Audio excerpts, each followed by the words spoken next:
ఇకపై మీకు ఇష్టమైన ఫేవరెట్ సీరియల్స్ యొక్క ఫుల్ ఎపిసోడ్స్ యూట్యూబ్లో అందుబాటులో ఉండవు. కేవలం సన్నెక్స్లో మాత్రమే ఫ్రీగా చూడొచ్చు. నువ్విదంతా చేసినా కూడా నేనెందుకు సైలెంట్గా ఉన్నానో చెప్పు. ఎందుకంటే నువ్వు బురదలో పాకే పురుగువి.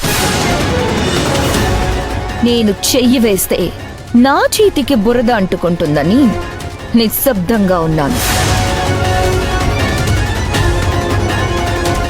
ఇది అలుసుగా తీసుకొని మళ్ళీ మళ్ళీ మళ్ళీ ఇబ్బంది పెట్టడానికి ప్రయత్నిస్తున్నావు.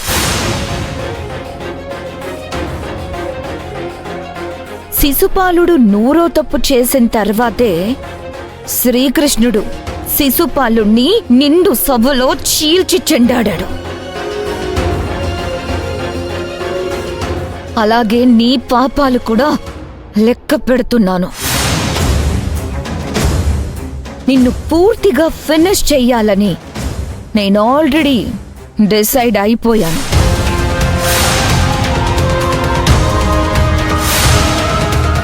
ఇక నుంచి నీకు పడే దెబ్బలు, నీకు జరిగే అవమానాలు, నువ్వు కార్చే రక్తం అంతా ఓపెన్ గా జరిగిపోతాయి. కన్నుకి కన్ను అని పగ తీర్చుకోవడానికి వెళ్తే సమాజం మొత్తం గుడ్డిదైపోతుందని గాంధీజీ చెప్పారు. నేను గాంధీజీ సిద్ధాంతాన్ని ఇప్పటి వరకు ఫాలో అయ్యాను, కానీ అది నీ విషయంలో సూట్ కాదని అర్థమైంది. మనం బ్రతకాలంటే మనం పోరాడాల్సిందే అని